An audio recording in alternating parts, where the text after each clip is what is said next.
right? So when segregation ended, right, black people, or when slavery ended, actually, black people were just forced wherever, right? So they had nowhere to go. And then there was laws put in place to put them into prison. And after, It's okay, okay. No, no. What's your name? Guys, what's your name? Jackson, Jackson. Jackson. It takes a lot of courage to come up here. Yeah, no, Let's I just know. take a deep breath. I, Okay, I'm I not here to know. pick on you, No, I and know. I I need to get my appreciate it. thoughts together. No, no, it's okay. I know I that knew I this can be was. very intimidating getting in a crowd like this. So just take a deep breath. Let me make your argument. I'm going to make your argument for you, and I'm going to tell you why I think it's wrong. Okay? Okay, yeah. Is that fair? Yeah, sure. Okay. So the Okay, yes, I argument want to that is have being made, that you want to make, is that there's legacies of injustice, yes. and that those legacies impact one generation after the other. And when those things get handed down, you have what is a system or a systemic issue that isn't just isolated in 2024. So the argument that you're making is that what happened in 1954 does impact 2024 of decade after decade after decade. Let me tell you my response to that. Of course, there is some truth to that. However, every culture, every person in this audience can point to issues that families or generations prior had that we're able to overcome. So the question is, why is it that Black America is one of the only populations, that and Native American populations, that have not been able to overcome such evil, horrors, and injustices? Here's my perspective, and I want to hear what you have to say. Is that the number one way to keep people out of poverty, lower the crime rate, and have a better society is whether or not you have a mom and a dad around? Would we agree that's an ideal? Yeah? Cool. Yeah. So what happened in 1964 is that 25% of black youth were raised by a single mom. Today, it's nearly 75%, about 70%. So that means that 1 in 4 black kids will have a father around. Only 1 in 4.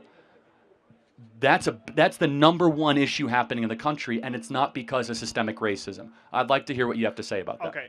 So I think I misjudged you at first. Like when you brought up the 1350 stat, I had like just assumed that it was like inherently like eugenics based, kind of, So, and that's where mine came from. Like I think we are on the same page that like we know what the problem is, and that's what I mean. Like No, the and that's education. thank you for saying that, because I think we actually have a lot more in common in this country than the media would Yeah, ever no, believe. definitely, Right? definitely, right? And like what my point was, I was trying to say is, I don't think that we're doing enough to help these black communities catch up. Where, as like they're underfunded and they're not, and they're over policed, and there's just these factors that are contributing to, like you said, these single parent households. Yeah. Like, So we're not going to agree on this. This is where we'll disagree, and that's okay.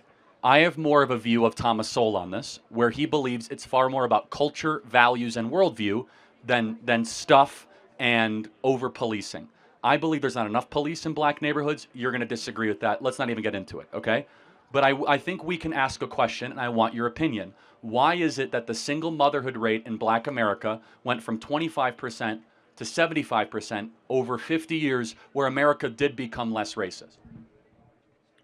like, why did it? Yeah, so what caused black America to go from one of the strongest nuclear family communities in the country to now the weakest by far?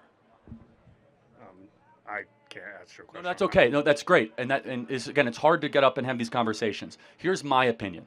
My opinion is that yes, there was some social welfare that subsidized single motherhood, which means it's easier to get cash from the government if you say you are single than if you are married. I think we can agree that's stupid. That shouldn't happen, right? But I would love your perspective on this. Do you think in black culture, getting married and staying with one woman for your entire life is elevated and celebrated? No, not at all. I think that's the No. problem. I think the problem stems from a lack of education. I think these communities don't have. I don't think a lot of them have the proper education or learning from previous to realize what will lead them to a more successful future. I think that if we funded more education in these systems, then these men wouldn't be so focused on stuff like gang violence to Yeah, get so protection or money or you have a other great stuff like that, and then end up in prison and then end up with their child being having a single mother. fair enough. So Sorry, I didn't no, articulate it's that great. well. So there's a lot of examples that there's some merit to your argument, but it's more about the quality of education than the amount of money we spend on it. Yeah. Such as, that's why I'm a big proponent of school choice and educational vouchers and opposing the teacher unions. But the core is this, is that the number one predictor for a kid of any skin color, black, white, Asian, Hispanic, is whether or not dad is around. Right. And I look, as an outsider, albeit, at current black culture, right? From the athletes to the rap music to the music, I don't see the nuclear family elevated. Nor is it an internal black cultural expectation. Now, I will ask some of the white individuals here in this audience, okay? If you guys got pregnant and all of a sudden you didn't even know who the father was around, how would your parents react? Not great, right? Yes? Unfortunately, in black America, this is kind of accepted. Would you agree? I can't say. I grew up around a lot of white people, so I can't All right, say. okay. Like, well, so, but it is a fact that it is sure. accepted, Yeah, right? so that's the problem. The I'm just problem saying, is that it's a cultural norm that has then turned into the cycle of poverty. The cycle of poverty can break very quickly if fathers stayed with the women they impregnate. But most of these fathers aren't just leaving. A large majority of these fathers are ending up in prison. Like Okay, this is good point. Why do you go to prison? because you commit crimes. But Okay, because yeah. the prison system has been targeted against minorities. Again, we're not going to agree here, right, and that's we're not. okay. Yeah. There's actually under enforcement of the laws when it Under- comes where there's, for example, only half of murders in Chicago get solved.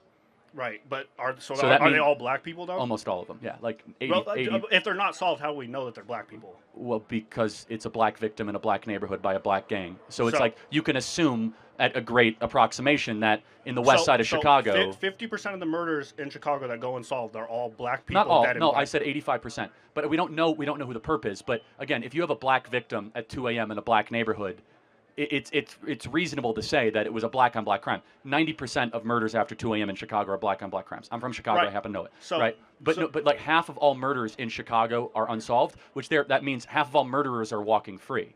So we have an under enforcement of laws. We have the ladies here in this audience should know this. You know that there's over 600,000 rape kits in this country that have not even been opened or tested, which means that there are women who say that they've been raped and their kits are not even put in the system. There are probably hundreds of thousands of rapists that walk free in this country. Yeah, no, our system is No, totally what I'm saying though, terrible. that's an under enforcement of laws though. Yeah, because our system is terrible. No, I know, but you said we have an over enforcement. I don't think we have enough people in jail. You don't think we have enough people? No, like I said, Yeah. half of all murderers walk free. We don't even know who they are. Okay, but I sure, whatever. But I'm talking. I don't think that I don't think that black people are as more than 50% of exonerations from prison are black people. Like a black person is more likely than any other race to be tried for a crime that they did not commit, and then to be released from prison for a crime that they did not commit.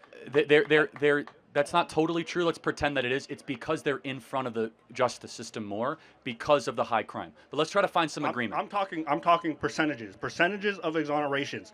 Like they're No, it's because they're in the system more, though. It's because you have more cases. But anyway, let's pretend that's true. Let's pretend the system's totally racist. Actually, there's more white people in the system because white people make up No, for sure. 70%. So you're just incorrect there, right? Like you're doing to me. But they don't commit as many crimes. Okay, so I've been let's be super cordial. Let's be cordial. You're not being, so let's calm down a little bit, okay? You're not being. Am I being sweet to this guy? Okay, right, but all right. Let me ask you one question in closing, though. If you could say to Black America, here is more money, more stuff, more housing, or more fathers, which one would you choose? more funding. I don't think because fathers. I think that you need to solve the problem from the bottom. I don't think you can just plant a bunch of fathers in and they're going to stay there. Like you said, they're just going to like in the culture. It's not part of the culture, so they would just leave. It's a hypothetical, meaning if the fathers were to stay. Were to stay? Yeah. Okay, yeah, sure. If I just knew for 100% fact that they were going to stay. No, sure. we have agreement.